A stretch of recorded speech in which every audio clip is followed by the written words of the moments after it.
Hey everyone, and welcome to season 2 of Death in Cambodia, Life in America, a podcast where I sit down with my father, Robert Chow, a survivor of one of the biggest genocides in modern history, the Khmer Rouge.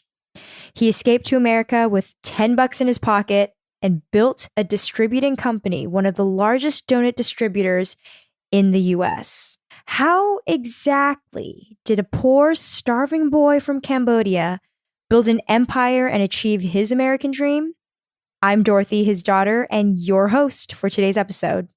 Let's dive in.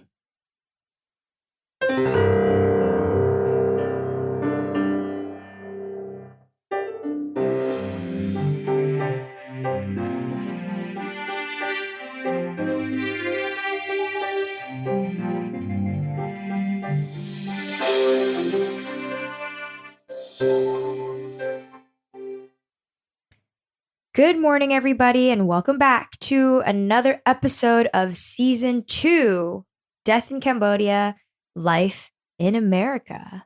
Today, here we have Robert back.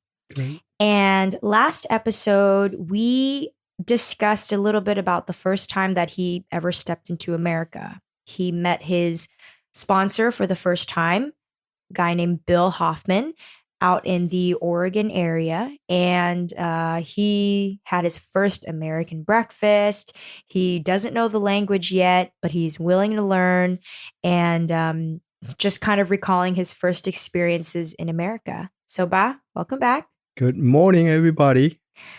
So I wanted to talk to you a little bit about, after you had spent some time with Bill Hoffman, you kind of mentioned that, on Sundays, he would take you to church and you would just kind of follow along with him. It should be that the family is following right after you, right? Like Mama should be arriving soon. Yes, after a few months, and then the whole family arrived.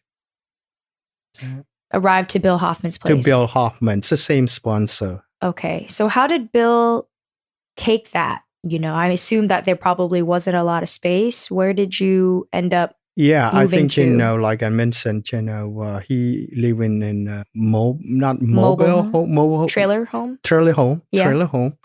It's a 2-bedroom, it's pretty small. And so total in the family, let me see,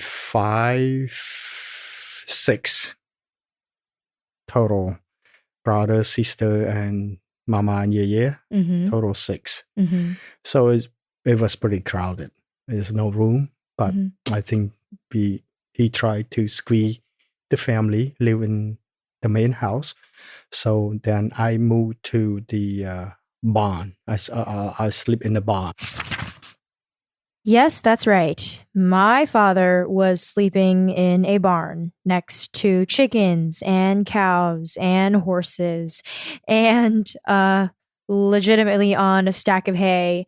And I think it is good to call out that this is going to be one of the first times of many times you will hear in season 2 that Robert is just completely unfazed about almost anything at this point in life. I mean, he just says it casually. Yeah, I slept in the barn. And there's going to be many other times that I feel like because of the fact that he survived the Khmer Rouge, nothing can touch this man in America. So I kind of want to track back a little bit here. You remember when Mama and Yeye first arrived? How did that feel for you? It was exciting. I think, when everybody happy.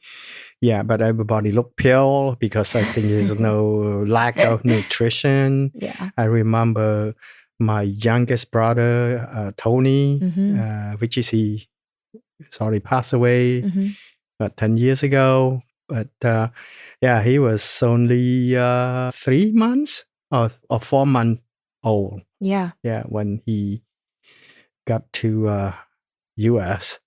Everybody, happy, exciting, new life beginning, and we went to church every Sunday, and then Bill Hoffman find us a job right away. I mean, yeah, and Mama take care of the children and try to work in the garden a little bit because Bill Hoffman have about 5-acre land. So he built he planted a lot of veggie. You don't have to really go to buy veggie. I mean, all kinds of vegetable that he planted. And he also had animals. You said you lived He in a had barn. horse and Chickens? chicken and it was a beautiful, beautiful, beautiful home, beautiful property, but for us, it's a little bit cold. It's close to Mount St. Helen, I believe. Mount St. Helen, yeah. It's cold. I mean, so, but it was exciting. Everybody smiling, happy, excited, new life. Try to learn as much as we can. Right. But for the first few months, it was tough because, it's just like we use all the sign language all the time. We cannot express what we want to, do and to say. Do you remember any like miscommunication with Bill? Like, I can imagine how hard it would have been for Mama too. You're trying to raise kids. There needs to be like, there's a lot of things that kids need. Like, I don't know, like, Uncle Tony or Winsuk with like 3 months old, he needs diapers or like, diaper chair or, how did you guys manage all that? We have no diaper because I think, Mama use the towel and clean it and rewash it and use it again. Right. So, yeah, but that compared to what we came from, it's nothing. It's still there. It's still way better. We feel like. Yeah, I'm curious to see. Too bad Mama's not around anymore, but I would have loved to ask her like what that whole thing was like, because you're basically, everyone's moving their whole life, but especially her and Yeye, they basically left their country, in the middle of their lives to kind of restart again. It's I don't think we feel bad at all because you came from the Khmer Rouge regime, I think, and we love to left that country. So here you have food, you have everything. I mean, and no, I think, everyone exciting to start a new life. Yeah. And we left whatever, anything's behind. And, so. Right. Yeah. So, So you guys stayed in there. And then you mentioned that Bill Hoffman was going to find you an apartment because it wasn't going to last very long, you guys all together at his place, right? So. Yeah, I think he found a 2-bedroom apartment in Gresham. Okay. Yeah, and I still work in the farm, which is we have no transportation, and that probably the job that we all can handle. Work in a farm doesn't what require. Did you do? What did you do? Planting all kinds of vegetables, and, there's a lot of farming in that areas, or cleaning. Anyone need to clean like barn or farm or whatever. So he pick us up, in the morning and then drop us off at the workplace for a few months. So, but we glad that we have that he found the apartment so the family can sleep, can live all together, we can eat. So go back a little bit from when we were live with Bill Hoffman. I think the social worker from Portland, Oregon came to visit us to see what we need what we need help. Right. And She's a Cambodian social worker. She was a Cambodian social worker. Right. And the first thing that Mama, everybody said, yes, we need bags of rice. That's what we miss so bad. They said, and she said, yeah, that's no problem. So I think the next day she just brought us, 50 pounds of rice, and then Mama cooked right away, and and she bought some the Chinese sausage and the soy sauce. Oh, it was so good. It was so good. So yeah, then we moved to that two bedroom apartment. So we don't have the transportation. The only thing that if we need to buy grocery, usually Bill Hoffman drop us the grocery. I see. A lot of vegetable that he grow from his garden, Right. and all of that. Actually, we don't really need to buy the vegetable at all. The only thing that we need to buy just probably meat and rice and soy sauce. That's all. I remember Mama cook the chicken butt all the time. Oh, I love it. The chicken butt. I think the only chicken butt that you able to find, it's a 7-Eleven store, and in a very low income areas. It's a frozen. It's a regular supermarket. You cannot find it. Like Albertsons, they don't sell that chicken butt. And I remember very clear, whole big pack, 59 cents. Wow. Oh, 59 cents. This is back, how long?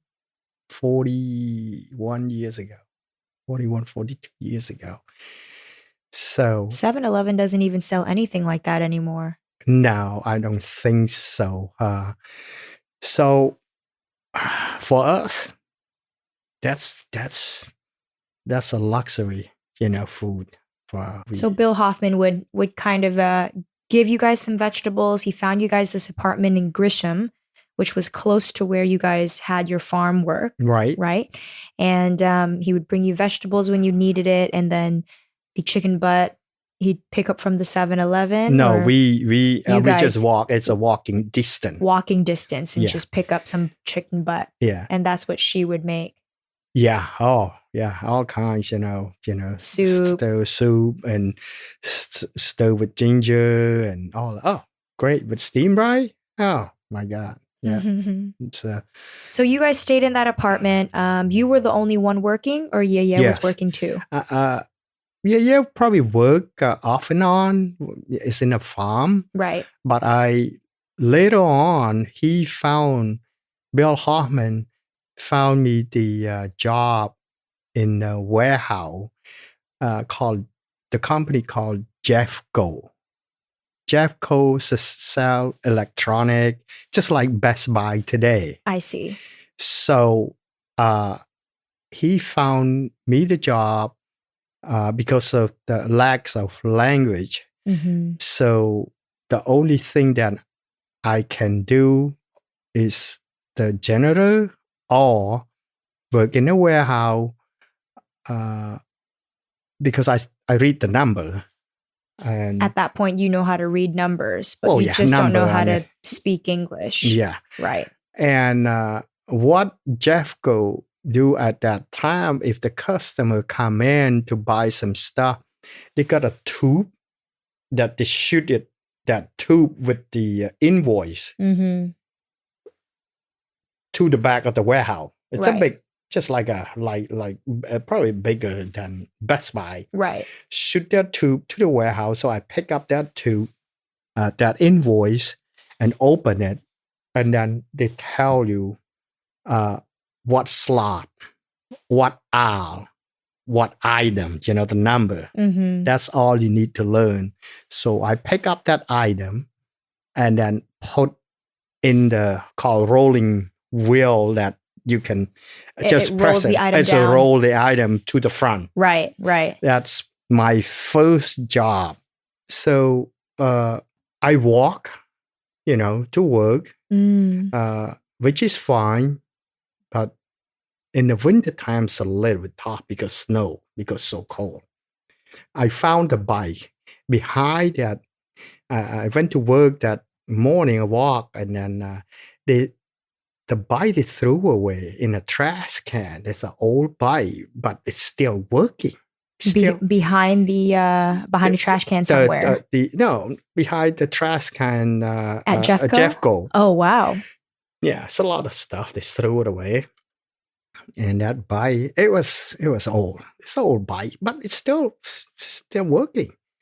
So I picked that bike and then take it home. But it's a flat tire. Need a brand new tire. Right. So Bill Hoffman came, on drop off the wedgie, and I asked him to help me to pump the wheels. Well, probably get a new tire. New tires. Yeah. So he did. I think and then that's my first transportation to work, but it happens a lot. Took me only 10 minutes instead of 45 minutes or whatever. Walking. So yeah, so I got my first bike to work. And do you remember your first paycheck? Yes, very clear. And I was working and I worked so hard, the manager, and then I always bring the chicken butt with mama cook the chicken butt with the rice, to work. Every day. I love it. I mean, but it looked weird to the people that work, because they have the cafeteria and eat, and then when I open it, same thing every day, and people was nice, but it's just probably at that time, 40-some years ago, the Grissom, it's not too many Asian people.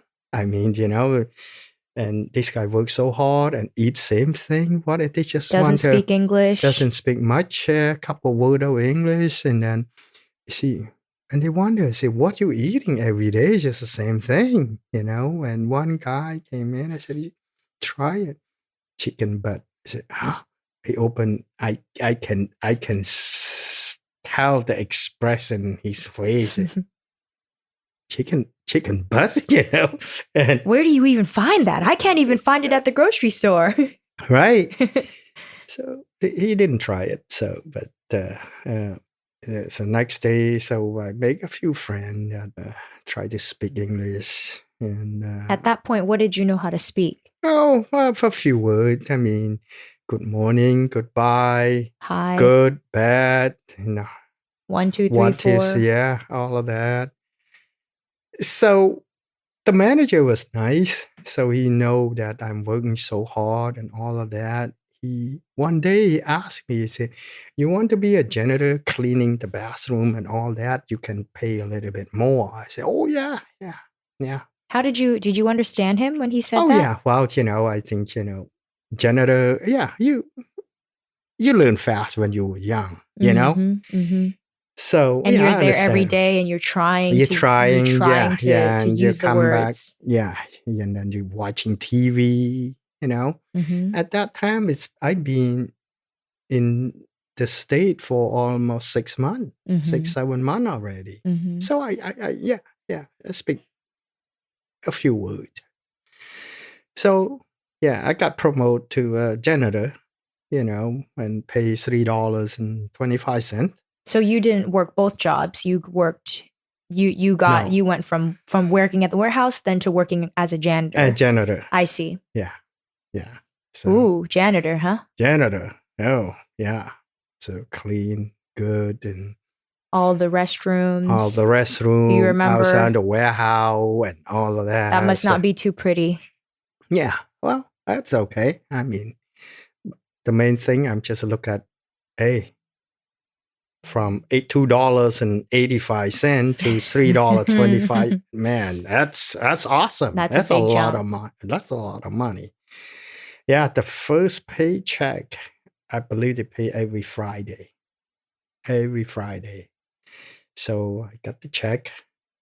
So you don't know where the cash, really. I mean, I got $165 some cents.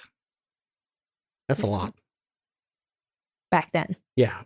Oh, it's a lot to us. I mean, that's a lot. 59 cents. That's true. The chicken butt. And they'll feed the whole family. Yeah, that's 59 cents. That's right. So $165. That's a lot. A lot. So yeah, I gave it to Bill. Said check, and he helped you cash it. He helped me cash it, and you remember giving that money back to Mama? Yes, all the money gave it to Mama. All the money. I never kept the money. Right. Even work in a farm and all that. Yes. To feed the family. Yes. We need to keep moving. Keep moving. Yeah. You guys, when you guys were living in that apartment, you had to pay rent too. Yes. You did. I believe the church member or Bill Hoffman or maybe the government help pay that rent. Have to pay, pay that rent. But not completely. I believe completely. Completely. Okay. Yes. Okay. Mm-hmm. So you had that. You didn't have to worry too much about rent at that time. All the money just went to focusing on feeding the family. Yes. And making sure that we have clothes and food. Yeah, clothes don't need to buy it because church donate all the old clothes, but Mama need to fix it. Because all the clothes that we pick up from church is so big. Mm-hmm. So yeah, Mama know how to, So you guys would pick up the clothes from the donation place, and then Mama would fix it up to the clothes that you would wear. Yeah, that's what we don't need to buy any clothes at all, new clothes. No, just food. Just food. Yep. Just food. Yeah, okay. And then what will we need? Because the social worker, that lady, her name Vinita, visit us once a week. What we need, she took us to a Cambodian Asian supermarket, small supermarket, right? In that town, right. And at that point, still, you guys are probably 6-7 months in. You still don't have transportation. No, you only had your bike. I had my bike, and. No transportation. No transportation yet. Yeah, but we very satisfied. We happy. Mm-hmm. We have food. We have rice. We got TV that donated from church member. Yeah, I was really happy, satisfied. Got plenty of food. We got Yeah. Do you remember the best memories of that time period? Oh yeah. The memory that I had that I got a job in Jeffco, exciting, and come home, got plenty of food, chicken butt, chicken soup, chicken ginger, chicken stove, everything, chicken butt everything. Yeah, and I'm very, very happy, and with the check, $165. Wow, man, I'm rich. I can't figure out, how many chicken butt that I can buy, If you divide it by 65 cents, how many packages can we get? A lot. Yeah.